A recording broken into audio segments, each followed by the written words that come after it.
This episode of the R&R podcast is brought to you by our presenting sponsor, Newark Auto Body. With winter weather and slick road conditions comes black ice and accidents, things we don't want to deal with.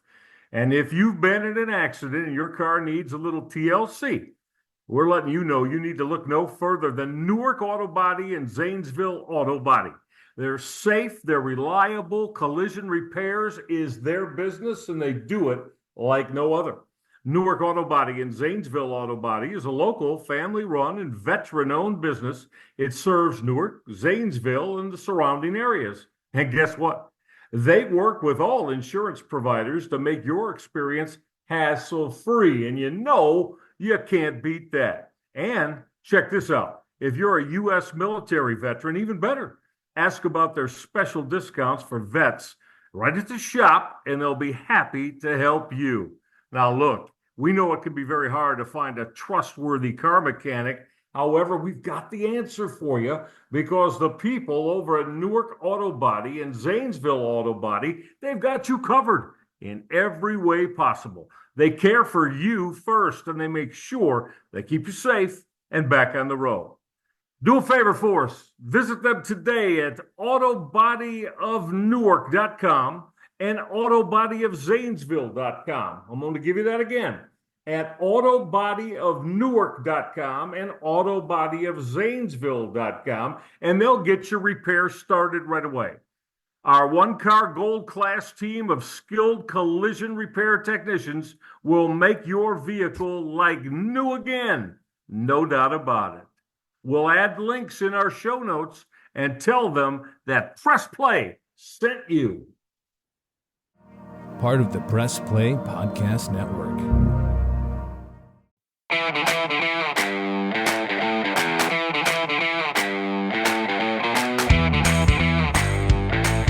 And welcome to another Reghi and Roda podcast powered by Newark Auto Body right here on the Press Play Podcast Network. Shout out to our fantastic producer, Cordts, making sure all of you get this out there in the podcatosphere. And Michael Reghi, the bye week didn't do doodly squat for the Cleveland Browns as they went into New Orleans earlier today as we're taping this on a Sunday night. And it looked like, hey, maybe they would win a game. Tied 14-14 going into the fourth quarter today. And the Browns get outscored 21-0, as we like to say on the Kenny and JT show on WHBC, 21-zip.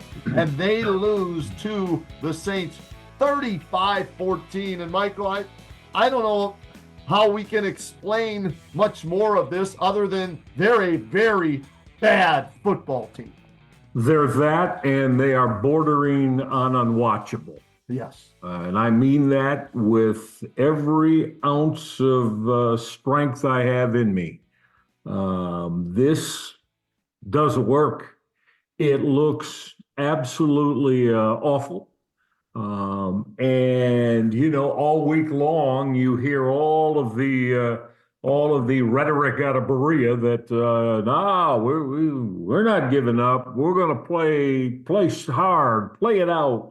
And because we owe that to everybody. And do you? You owe this kind of awful football to everybody? I don't think so. Kenny, look, one thing, the first thing I look at when you and I have talked about this for years together, when teams go bad, look at what they give up against the run defensively. Yeah. Right? You and I have talked about this for years. Kenny, today, 214 yards rushing to the New Orleans Saints. Now, you tell me how you even can sniff thinking about winning a football game when you get dominated like that on the ground.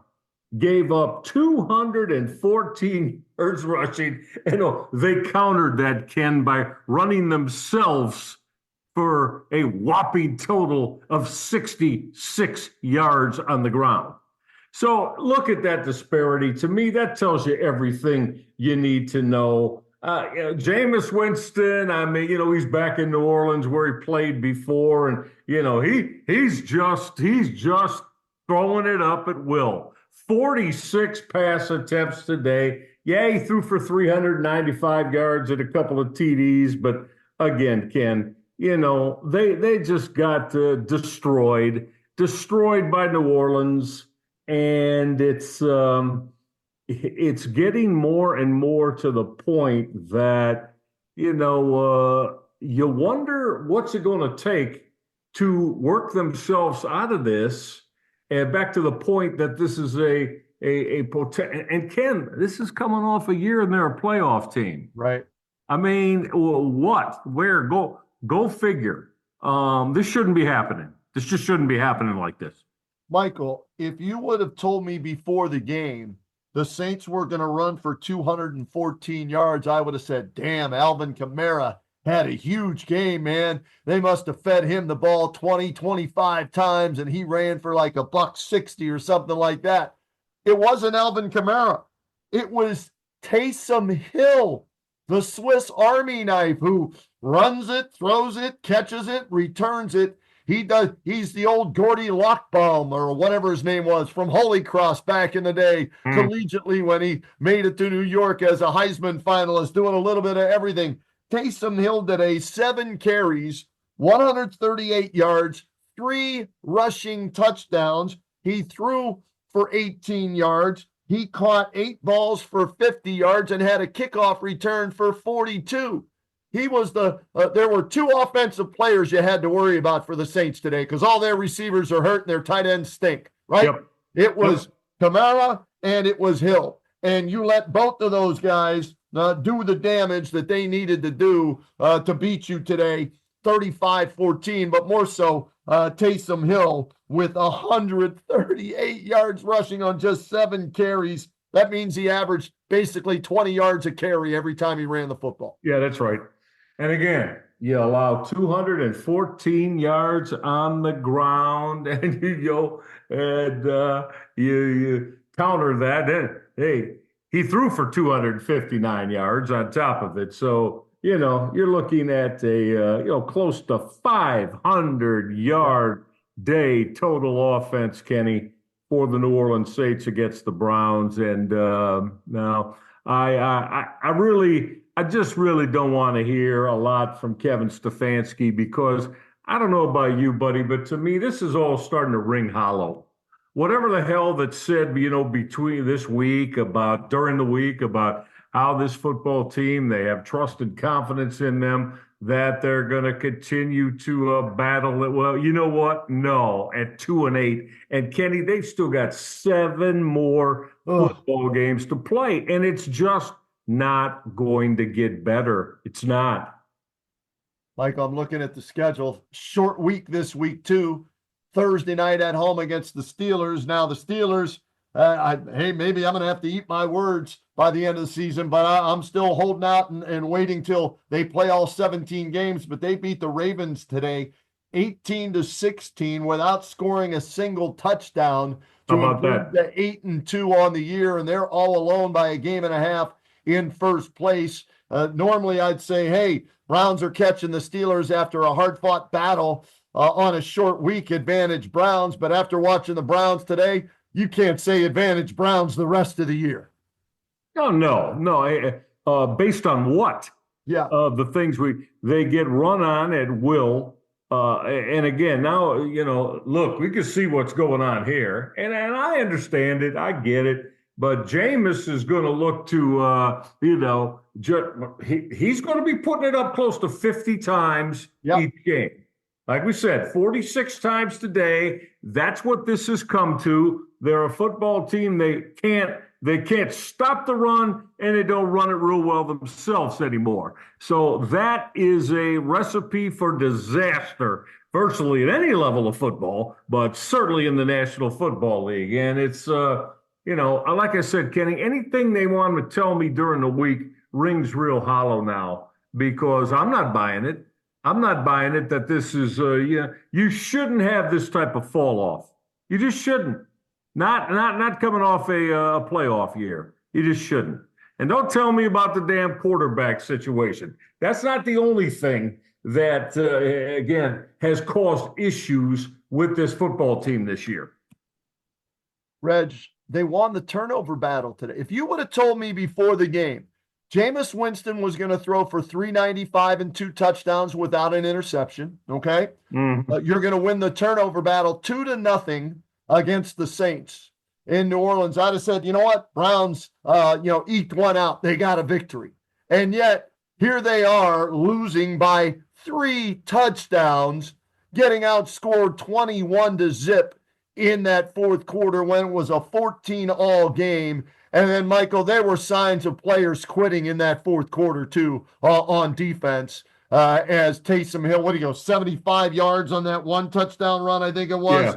Yeah. And it's just like, are you kidding me? That was embarrassing. And I'm with you. It's almost unwatchable. In fact, if I didn't have to watch it for what we do for a living, I wouldn't watch the Browns.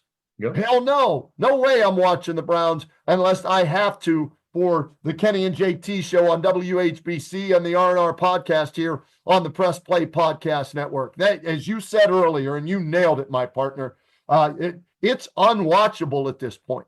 Hey, who are they going to beat? Right? Looking at this schedule, Steelers, Broncos, Steelers, Chiefs, Bengals, Dolphins, and Ravens. Maybe one, but I can't tell you who it's going to be down the stretch. So let's give them one win. So what does that make them? 3-14, which should put them in the top 3 picks of the NFL draft where maybe they need to be. Yeah, when you look at that schedule, and I'll tell you what, those are all teams that they all care. And not only do they care, those type of teams that are winning teams, playoff teams, they love to feast on those that are down and take their manhood from them when they're allowing that to happen. And it's really untenable, man. And I feel for the fan base. I feel for the Browns fan base because you guys, you put so much into it. Yep. And you want this football team to be the type of football team that you can be proud of, and they're just not. And I don't, right, wrong, or indifferent. To me, it should be both of them. It should be the general manager and the head football coach. But Kenny, I don't see Kevin Stefanski surviving this time. If this continues on this kind of downward path, and as we said, if they're looking at a 3-4 win season, can you imagine this team winds up 3-14, 4-13? You know that ownership group, exactly what they're going to do. They're going to want to, lay that big time blame on somewhere. And for some reason now, and it's, again, I'd done a 180 on it. Andrew Berry, as much as I praised him the last couple of years, I don't think he's done a good job at all either with his draft choices and how he wants to compose this roster makeup, Ken. But he's probably not going anywhere because he seems like he's the golden boy right now in the minds of the ownership of this franchise. But Stefanski's going to lose his job because of it. Here's the way I'm looking at it. If Stefanski and Barry are both back, that will lead me to believe that it was a Jimmy Haslam mandate to go trade for Deshaun Watson. If Stefanski or Barry are fired, right? Yeah. One or the other, or both, then that would lead me to believe that they pushed for the move. And you know what? Let's throw Paul D. Podesta in there too, right? Mr. Analytics. Oh, yeah. Right? So if any of those guys get canned, that would lead me to believe, all right, maybe they had a strong say in wanting to trade for Deshaun Watson. So I will be curious to see who is back with the Browns next year in the front office and as far as the coaching staff goes. And just remember, Mike Vrabel is under contract as a consultant with this team. So he's watching it all from the inside out, right, Reg? He's privy probably to everything that's going on. And don't think that if indeed, like you are saying, that if Stefanski gets blown out, don't think that Mike Vrabel won't be the first guy that is offered the job for the Cleveland Browns. Yeah, well, it could be. It could be. We don't know exactly what the Haslams have going on with that. So, yeah, that certainly could happen. But I just know right now this is a bad product, and it's coming off a year when you make the playoffs, and it's really a damn shame for the fan base that puts so much into this, and to have this type of fall off. Really, you wonder what it's going to take because, as we said, now they've got to understand that the roster has got to be restructured. Yep. Because I mean that's the only way. That's the only way they're going to get back to having a shot at becoming a playoff team again. And Kenny, I mean, we there's a lot of holes, man. There are a lot of holes with this roster and things that they just have to, in order to get back to being a playoff team, they're just going to have to find a way to upgrade in a big hurry. And one of the biggest holes is at quarterback, and I don't know what the hell they do to solve that problem for next season. I have no clue, man. Like, as you pointed out, it's bad football. The only thing worse than watching the Browns play earlier today was Mike Tyson and Jake Paul on Netflix Friday night.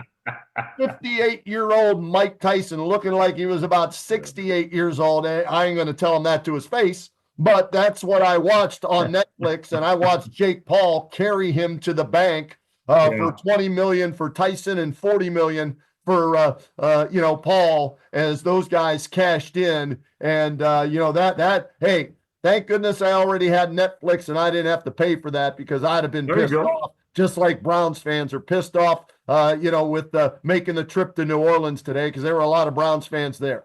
Yeah, less than inspiring on Friday night. I too watched it, and almost became farcical at times. Yes. Right? I mean, the lack of, just the lack of wanting to throw punches that might even have a chance to connect. And you're right, Paul just carried Tyson through it. I'm glad Iron Mike got his final. I hope it's his final payday, because I can't imagine anybody wanting to dole out millions of dollars to see him in the ring anymore. Yeah, I will say that he's in better shape than I am. So Iron Mike, don't get mad at me. Don't put me on your list like LeBron did. I'm just saying what I saw on Friday night was an absolute joke, and I fell for it. And we'll be talking about it on the Kenny and JT. Hey, the fight before the Tyson Paul bout was awesome between Katie Taylor and Amanda Serrano for the lightweight title, and Serrano got robbed. She should have won that fight. And again, Katie Taylor ends up winning. That's the second time those two fought, and she's 2-0. So it's nice to see boxing is still rigged and fixed when it comes to the judges. So nothing's really changed. Yeah, it made me think of it. I told you, I saw that, what year was 1985, Tommy Hearns and Marvin Hagler bloodbath. And I mean, Kenny, that's what, that was for real. Right. That was for real, and guys that were out there to absolutely destroy one another. But I'm not sure what competition in the ring is anymore. I really don't know. Yeah. I don't know. The people that running it seem like it's bad. So anyway.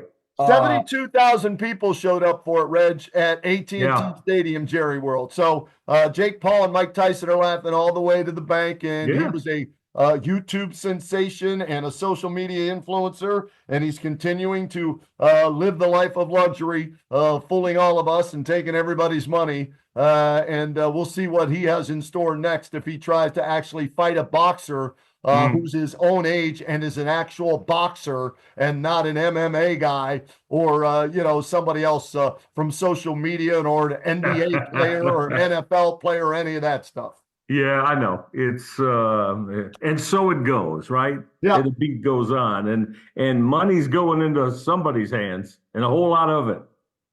Reg, we're going to get a break in right now, but when we come back, we got rid of the bad, the terrible, the nasty, right, with the Browns. We're done talking about that. Let's talk about the perfect, yes, the absolutely perfect Cleveland Cavaliers, who just a little while ago, before we started taping this podcast, improved their record to 15-0 on they have played 15 games under new head coach Kenny Atkinson, and Kenny has yet to taste defeat. And you and I are going to break down the Cavaliers' big start, remarkable start, record-setting start, and look ahead to their next game on Tuesday night against the Boston Celtics. And we'll do that when the R&R podcast continues right after this. What's up, everyone? I'm Holly Wetzel. And I'm Tyrus Powell. And we are your hosts of The Orange is Oranger, a Cleveland Browns podcast on the Press Play Podcast Network. We give you all the dog pound coverage that you'll need to get you through the regular season, hopeful postseason, and I'd say off-season, Tyrus, but is there really ever an off-season for this team? Thankfully for our podcast, Holly, there really never is when it comes to the Cleveland Browns. Don't miss our breakdown of each week's matchup, game recaps, and any and all news out of Berea to feed your Browns appetite. As we know, Holly, dogs gotta eat. Yes, they do. So hit that subscribe button and never miss an episode of the Orange is Oranger, Cleveland Browns podcast on the Press Play Podcast Network. Hey everybody, it's Sam Amico from Cavs on the Break NBA podcast. Be sure to give us a listen for all your Cleveland Cavaliers recaps, analysis, breakdowns, draft talk, free agency. The list goes on and on. Give us a listen, Cavs on the Break NBA podcast. Looking for new insights on the Cleveland sports scene with a unique side of Cleveland sports history? Then you found the perfect podcast. I'm John Sable. And I'm Scott Sable, and we're hosts of the Sable Brothers on the Baseline podcast, a podcast about Cleveland sports, but not your typical podcast about the land's sports teams. Join us as we embark on a journey of sharing a unique and historical side of Cleveland sports history with the help of some former Cleveland sports stars and other historical figures. All right here on the Sable Brothers on the Baseline podcast, part of the Press Play Podcast Network. And we continue with this edition of the R&R podcast, powered by Newark Auto Body here on the Press Play Podcast Network. And Michael Reghi, if I would have told you before the season started, hey, Michael, I'm going to Vegas and I'm going to put $100 down on the Cavaliers to start the season 15-0 under new coach Kenny Atkinson, and they didn't add anybody else in the offseason. Would you have called me crazy and stupid and said, just give me the $100 so I can take it off your hands? You know me too well. I would have said, I'll take your action on that. And, if you happen to get to 15-0, I'll pay you immediately. But, it's unthinkable, Ken. I mean, and again, it's I think it's a big tribute, too, to Kenny Atkinson, though, and we'll discuss that and get into it. But how he goes about, first of all, the composition of this football team, right? And basketball team, composition of the basketball team, and his, I think, large part in it, Ken. I mean, he plays 10 guys every night. Yep. He's not running Donovan Mitchell into the ground here early. Mitchell didn't even play tonight. And but I mean, he gets 10 guys on the floor, and even the guys, the guys that are 8, 9, 10, they're getting 15, 16, 17 minutes a night. Yep. It's not like he's putting them out there for 2-3 minutes. So, I mean, right now, it's something that seems to be befitting this basketball team real well, the way that that Atkinson is dealing with his roster. As unwatchable as the Browns are, the Cavs are the complete opposite. They're must-see TV, Reg. With that new offense, and the ball is moving, it's popping, it's skipping, it's a hot potato. They're launching triples, 35, 40 a night. They're making a good percentage of those triples. The defense, the last probably 5 or 6 games hasn't been real good, but they've outscored the opposition to jump out to a 15-0 start. But hey, my son, it's a 5-hour time difference in Portugal, right? Mm-hmm. My son Cameron, he's at, when are the Cavs playing next day? He's staying up. He watched tonight's game because it started at 6 o'clock our time. That was 11 o'clock Portugal time. He watched the entire game and was texting me during the game. So it's must-see TV even in Portugal with the way this team is playing at 15-0. And yeah, they haven't maybe played the toughest schedule to date, but Michael, it's still 15-0. They're the 4th team in NBA history, 78 years of the NBA, 4th team only to start the season at 15-0. So that's a tip of the cap, a round of applause, a thumbs up, a fist bump to everybody in that organization. Oh, no question about that, because, this is not easily done. It's still the NBA. And, maybe Tuesday's going to be extremely interesting now, right? Going to Boston and playing the Celtics, the defending NBA champions. And when the schedule does start to, heat up a little bit, we'll see. But I mean, Kenny, think about it now. When you start a year 15-0, so 67 games left, and think about it. I mean, if the Cavaliers, virtually now, and they're going to play better than this, but if they go 45-22, right, which is, I think, imminently doable for them, it's a 60-win team, Ken. Yeah, and that would exceed, I think the over-under was 48.5 before the season started on one of my apps, Michael. And you got on that the over win total? I got the over win total, and I after about 5-0, I jumped on them to win the NBA championship with a little money, and then I jumped on them in OKC to make it to the NBA finals. All right. As a little futures action there to see if any of that will pay off down the road. Well, you're rocking, man. It's like I said, I mean, they put themselves in a position that, say January, February, and they go out west or whatever, and you lose 3 of 4, say. Right.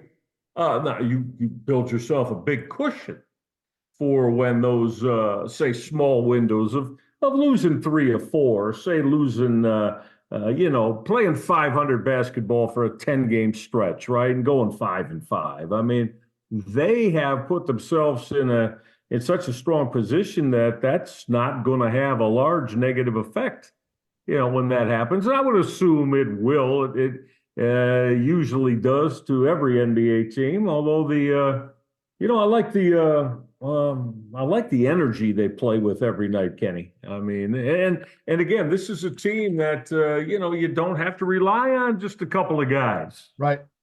DG tonight, Michael. We've been hard on Darius Garland. I think he's playing the best basketball of his career right now. Yeah, he is. Yeah. Well, he's averaging 21 points, 6.5 assists per game. He had 25 and 12 against the Hornets tonight when they rested Donovan Mitchell. So he not only scored it, but he facilitated tonight. Ty Jerome. How about Ty Jerome? Michael, if there's one player, if I've got to single out one guy that has really stood out and made a difference for this team, it's Ty Jerome, because last year he played 2 games, hurt his ankle, and we didn't see him for the rest of the year, and we had no idea what he was capable of doing. Well, he's averaging 10 points and about 4 assists a game coming off the bench, or like he did tonight, starting while they rested Donovan Mitchell. He scored 24 today, and he brings, I think, Ricky Rubio with a little more offense and defense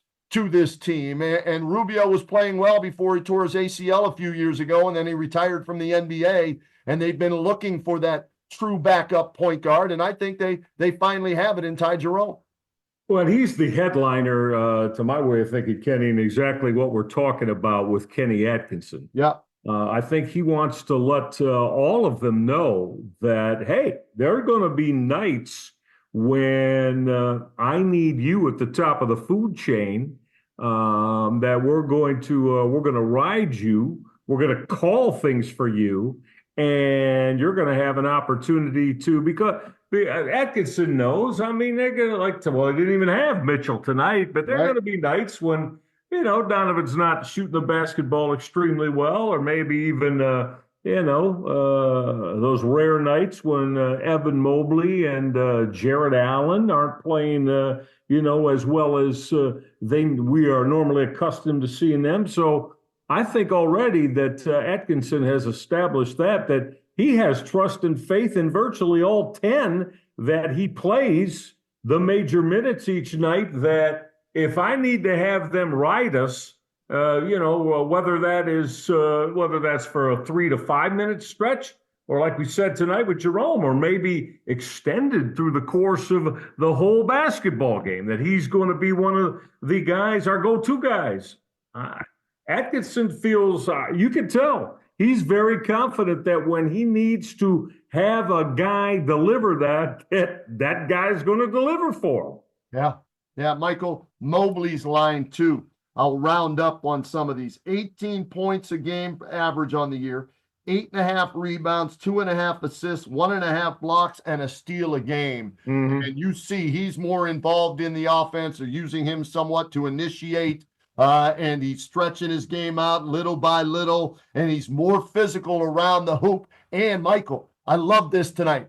He got pissed at the refs twice tonight for not getting the call. And so we're starting to see maturity and emotion come out of Evan Mobley that we haven't seen prior to this season. And I'm loving what I'm seeing out of Evan Mobley so far as well. No, I'm with you on that, because there's no question that, his skill set is continuing to grow and grow. And now if he gets just, not asking him to be, a madman, but if he gets just a little bit more toughness and lets the opposition know that, you aren't going to mess with me or anybody on this team, because if you think you're going to get physical with us, well, we're going to show you that we'll respond to that, and we've got something for you.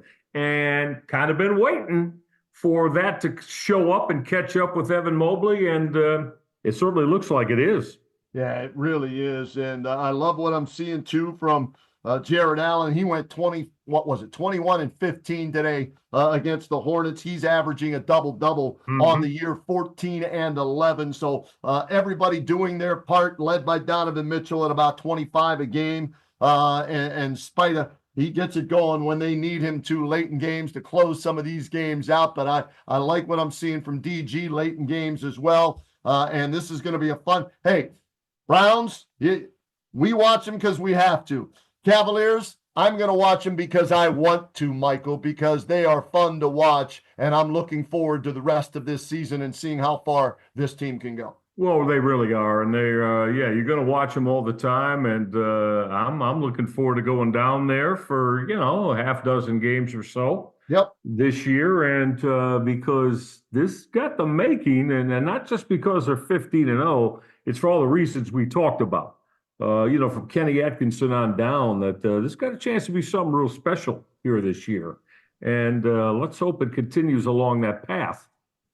All right, Reg, always fun to get together with you to chop it up, Browns and Cavs, and we'll do this again here in the not-too-distant future. We'll see what the Browns do against the Steelers and what the Cavaliers do against the Celtics, and we'll move forward from there. All right, partner? Yeah, I always look forward to it, Ken. Good stuff, and that's right, Thursday night, Browns-Steelers, right? Yes, sir. How about this? I'm lucky. You want to know why I'm lucky? Okay. Yeah, I'm lucky. Thursday night, we have our 80th annual WHBC High School Football Awards Banquet, and Dermontti Dawson, Hall of Famer, is going to be our guest speaker. That's cool. We're going to be honoring the best of Stark County. We're going to talk to a Steelers Hall of Famer in Dermontti Dawson, And whenever that's done, then I'll put the radio on my way home and see where the Browns and Steelers are. So I'm not forced to watch that thing from the get-go. I'll be doing some things that are a lot more exciting, more fun than listening or watching that game. But when it's over and done with, at some point, you and I will break it all down. We will. We'll be all over it here on R&R. So enjoy the week, road man, and we'll talk soon, buddy. Sounds great. We want to thank everybody out there for your loyalty to Reghi and Roda over the years back at KNR here on the R&R podcast, for following us, listening to us. You can subscribe to the Press Play Podcast Network, so whenever we do drop another podcast, you're made aware of it. And if you're looking to find us anywhere, ask Alexa, ask Siri, ask your smartphone, any device. Just ask them to play the R&R podcast, the Reghi and Roda podcast, and you'll be able to listen to us whenever the latest one is released. Thanks again to our producer, Ty Cordts, for making all this happen. Most of all, thanks to you for listening, everybody. We'll talk to you next time.